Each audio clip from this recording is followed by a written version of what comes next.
Pertanyaan selanjutnya ini datang dari Bapak Ferdi Rumalak. Selamat malam Pak Ferdi.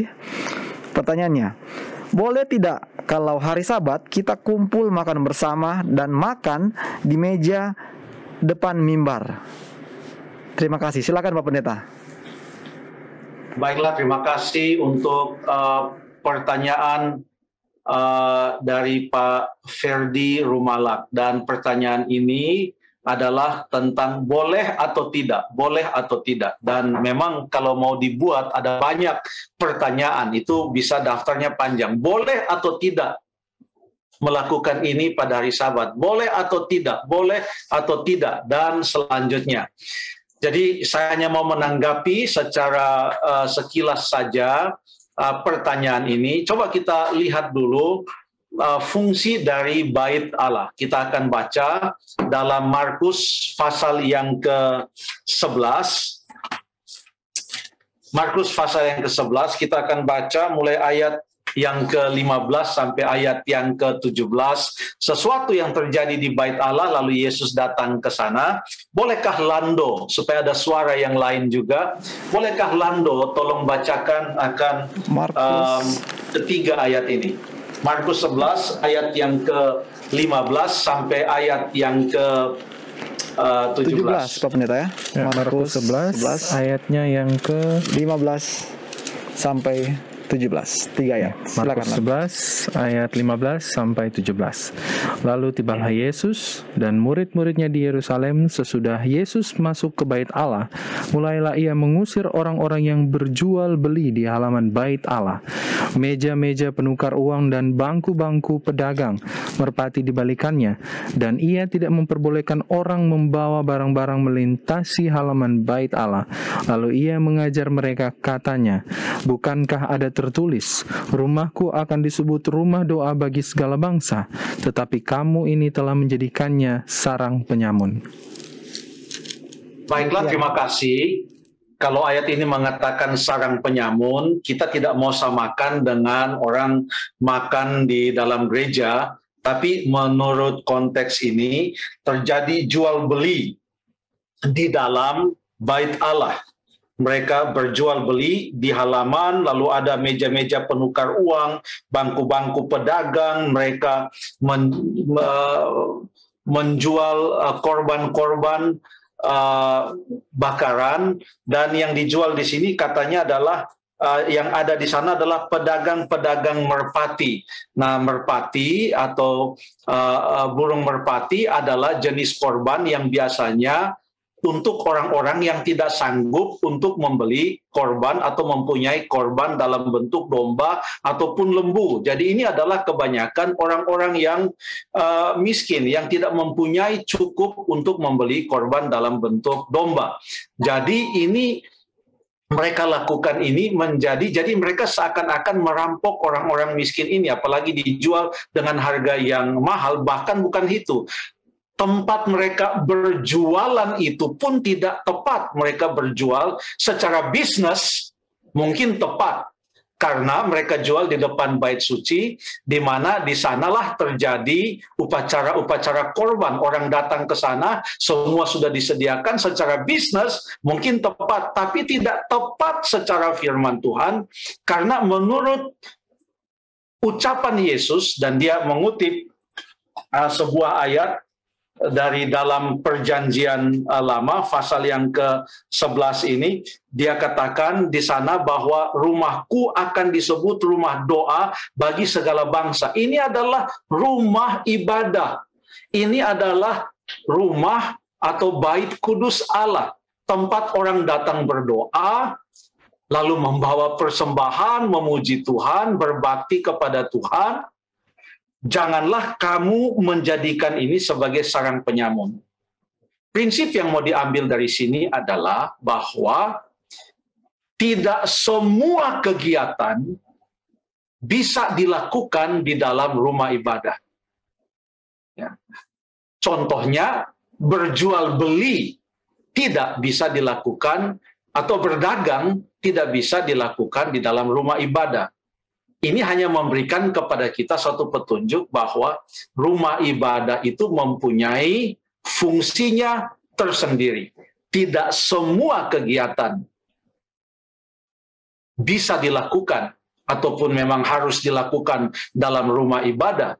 Nah, di zaman Perjanjian Baru, pada hari Sabat atau di dalam melakukan ibadah-ibadah, setelah Tuhan Yesus naik ke sorga, maka orang bukan hanya berbakti di dalam bait suci atau di dalam sinagog. Itu di dalam sinagog banyak orang-orang Yahudi yang terus berbakti pada hari Sabat, karena baik orang Yahudi maupun orang Kristen sama-sama berbakti pada hari Sabat. Tetapi jemaat Allah, orang Kristen yang mula-mula, tidak selamanya mereka datang pada hari Sabat, bergabung entah di sinagog dengan orang Yahudi atau mereka datang ke bait Allah. Salah satu tempat yang mereka gunakan untuk beribadah, ya, itu adalah di rumah mereka, jemaat yang ada di rumah. Ada beberapa petunjuk di dalam Alkitab tentang istilah jemaat di rumah. Coba kita baca beberapa ayat dulu ya, tentang jemaat di rumah. Kita baca yang pertama dalam Roma pasal yang ke-16, ayat yang ke-5. Roma pasal yang ke-16, ayat yang ke-5 yang mengatakan salam juga kepada jemaat di rumah mereka. Jadi ada jemaat di rumah. 1 Korintus pasal yang ke-16, ayat yang ke-9 mengatakan, ya, 1 Korintus pasal yang ke-16 ayat yang ke-19. Salam kepadamu dari jemaat-jemaat di Asia Kecil, ya, jemaat-jemaat di Asia Kecil, Aquila, Priscilla, dan jemaat di rumah mereka. Jadi di rumah Aquila dan Priscilla ada jemaat, ada perkumpulan di sana, ada kegiatan ibadah, ada orang berbakti pada hari-hari kebaktian atau pada jam-jam kebaktian pada saat itu. Kolose pasal yang ke-4 ayat yang ke-15, Kolose pasal yang ke-4 ayat 15, sampaikan salam kami kepada saudara-saudara di Laodikea, juga kepada Nimfa dan jemaat yang ada di rumahnya. Jadi selain orang berbakti di dalam bait Allah, mereka juga berbakti di rumah-rumah mereka. Karena Yesus sendiri berkata, di mana 2 atau 3 orang berkumpul di dalam namaku, aku hadir di sana. Dan itulah mereka berbakti di rumah-rumah mereka. Bahkan pada zaman jemaat yang mula-mula, kalau kita baca dalam Kisah pasal yang kedua, ayat yang ke-46, Kisah pasal yang kedua, ayat yang ke-46 mengatakan, dengan bertekun dan dengan sehati mereka berkumpul tiap-tiap hari dalam bait Allah. Jadi mereka berkumpul juga di bait Allah. Lalu bukan hanya di bait Allah, mereka memecahkan roti di rumah masing-masing dan secara bergilir, dan makan bersama-sama dengan gembira dan dengan tulus hati, ya, sambil memuji Allah, sambil memuji Allah.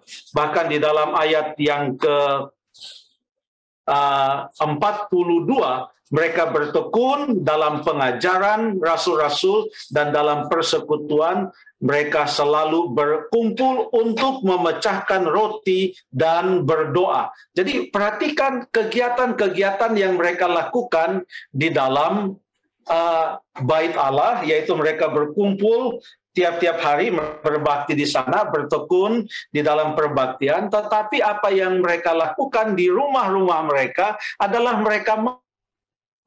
Jadi yang mau kita sampaikan berdasarkan contoh-contoh ini, kesimpulan yang pertama adalah tidak semua kegiatan dapat dilakukan di dalam bait Allah. Tujuan dari bait Allah, atau kita katakan sekarang gereja, tujuan dari suatu bangunan gereja yang sudah ditahbiskan dan sudah diasingkan, didedikasikan sebagai rumah Allah, tempat untuk berbakti, biarlah kegiatan-kegiatan yang ada kaitannya dengan perbaktian, termasuk di sana upacara perjamuan kudus, di mana orang makan roti dan minum anggur yang melambangkan tubuh dan darah Kristus, walaupun itu melibatkan memakan roti dan minum anggur, itu adalah dalam kaitannya dengan ibadah dan upacara yang dilakukan di gereja.